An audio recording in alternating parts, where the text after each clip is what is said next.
welcome to another Watch Geek video. Today I'll be doing a review of the Seiko SRPB51, better known as the New Samurai.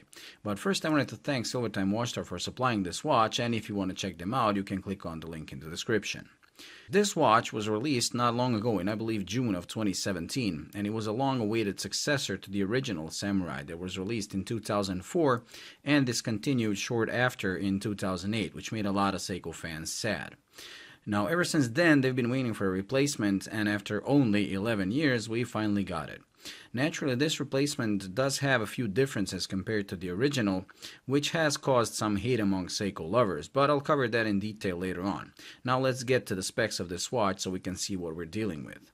Now, this is a 200-meter water-resistant ISO-certified diver's watch, and it's part of the ever-growing Seiko Prospex family, as you can see by the stylized PX logo on the dial, which a lot of people hate, but I personally have no feelings about it whatsoever. I mean, I don't love it, but it doesn't bother me as much. This watch is 44 millimeters in diameter with a lug-to-lug of 48.3. The thickness is 13 millimeters and it comes in at 200 grams, which is pretty heavy, but it's pretty standard for a mechanical watch. For a mechanical diver's watch. The case shape is pretty unique in the watch world. It looks unlike anything else out there, and I have to admit it's beautifully shaped, or should I say sculpted, as that word describes it the best. It has mostly brushed surfaces with some polishing in between, as you can see, and on the case back. And it also features this inward slope towards your wrist, which reduces the actual surface of the watch touching your wrist. And also the crown guards are actually sloping upwards. Now, these two things combined not only make for a more comfortable wear when you're moving your wrist around, but also give the watch a unique look, and it really is pretty cool. Now, the crystal on this thing is Hardlex, which is pretty common on low to mid-tier Seiko watches, and as you can see, it sits just a tad lower under the aluminum bezel insert. Now, the bezel is unidirectional with 120 clicks, and I actually love this subtle difference between the first 15 minutes and the rest of the bezel. Now, when it comes to the Bezel Action, it's really smooth and has just the right amount of resistance. Now, it's not the best bezel I've handled, but it is pretty good. The bracelet on this is pretty good. It has solid links and solid end links, and the only thing that's stamped is the clasp. However, it is one of the better quality stamped clasps that I handled. It has almost no sideway play, and it has a push button release with a safety latch. It reminds me a lot of the Seiko Monster clasp, and it even features the same diver's extension. It also comes with these, I like to call them T-shaped end links, and these are the kind of links that are used on newer Rolex watches and also more expensive Seikos, and they're slowly replacing the older style U-shaped end links that were featured on earlier Rolex watches and also on cheaper Seikos. And although these really look cool, the problem that they do is that they increase the overall length of watches. So although this watch is 48 from lug to lug, like I said, if you count in these end links, the length actually grows to 53, which is quite a lot. Now, these bracelets also have a tendency of looking weird on smaller wrists. As you can see, you get this effect like this. And although I like the look of them, there are a few watches that I really liked but are unwearable to me because of these T-shaped end links. So they're kind of not really good for smaller wrists. Now, the caseback on this watch also features the Tsunami logo, just like many other Seiko diver's watches. And it also has the depth rating, the case and movement code, and a serial number that can help in dating the watch. The movement powering this watch is the 4R35, which is a date-only version of the 4R36, which is a replacement for the 7S26, meaning that it has both hacking and hand winding. Although because of the efficiency of the magic lever system, automatic winding system, the hand winding is pretty unnecessary because just picking this thing up is going to start the movement. It also beats at 21,600 beats per hour, and it has about 41 hours of power reserve. The dial has a wonderful waffle pattern that was also on the original stainless steel version, and it kind of became the signature of that watch, and I like it because it's a distinctive feature, just like the wave pattern on the Omega Seamaster Professional or the horizontal grooves on the Tag Heuer Aqua Racer. It really gives character to the dial and to the watch. It also has the applied markers that are highly polished with ample amount of loom on them. And the hands are also polished and have a really strong loom that lasts a long time. Unfortunately, it's been too many years since I sold my Monster, so I can't realistically compare the two. But some people claim that Monster still has a better loom. Now, despite that, this is one of the strongest looms I've come across, and you will be able to read the time no matter the conditions. The date window is located at 3 o'clock, and the date disc is white to simulate the hour marker. And also, although it does kind of help to give the feeling of symmetry, I would prefer if they put the date at 4:30, use the black disc, and then put a real sized 3 o'clock marker, because that would make the dial perfectly symmetrical, especially in the dark. The watch has a really big and easy to grip crown that's easy to operate, and I love that the pattern on the crown is actually the same as the pattern on the bezel. That really is a nice touch. Now in the closed position, the crown is going to wind the movement, and the winding is pretty smooth.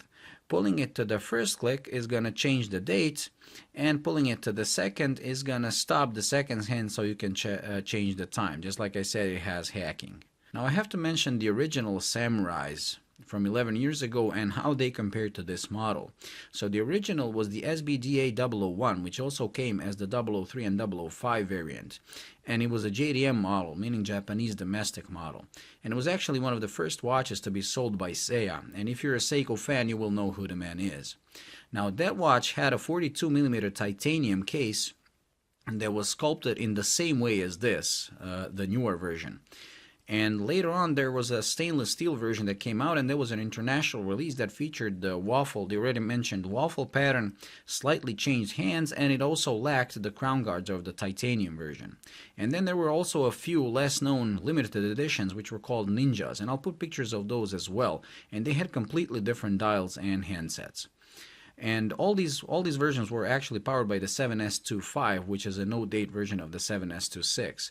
And although initially they were pretty affordable, I mean, not really that expensive, over the years, because of such a short production run and because of the popularity they gained among the watch people, the prices have really gone up. So you can find used ones fetching up to $600, which is pretty high. Now, because of the popularity of the Samurai and rarity, the new release was really welcomed with joy, although with some problems, like I said at the beginning.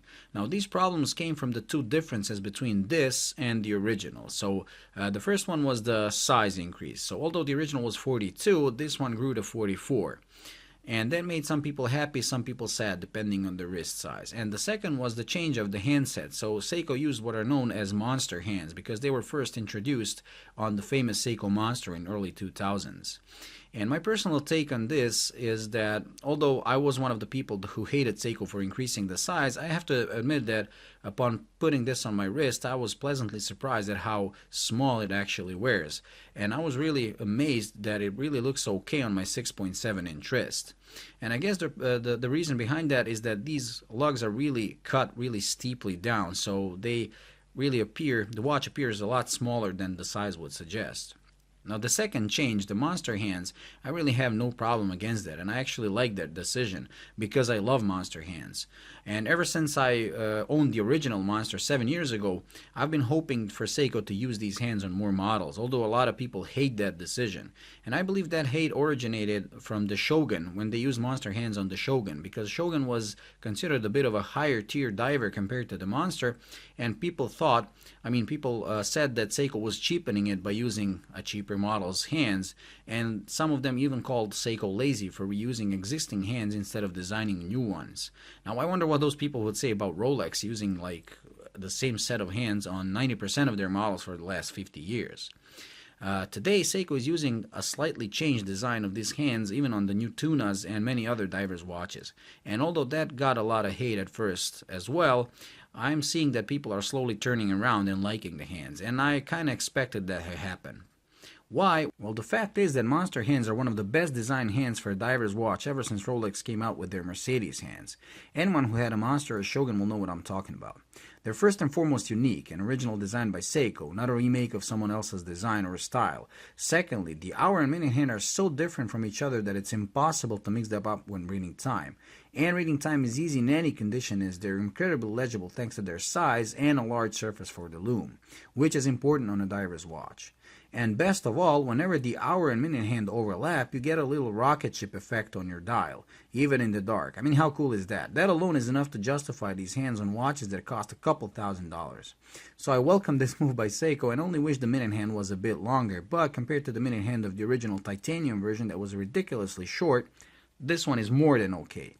All in all, a great comeback of a legend with a few changes to make it a bit polarizing, but like I said, even that beats being called boring. Anyways, this completes the review, so thank you for watching, and if you enjoyed it, please like and subscribe. And until the next video, bye.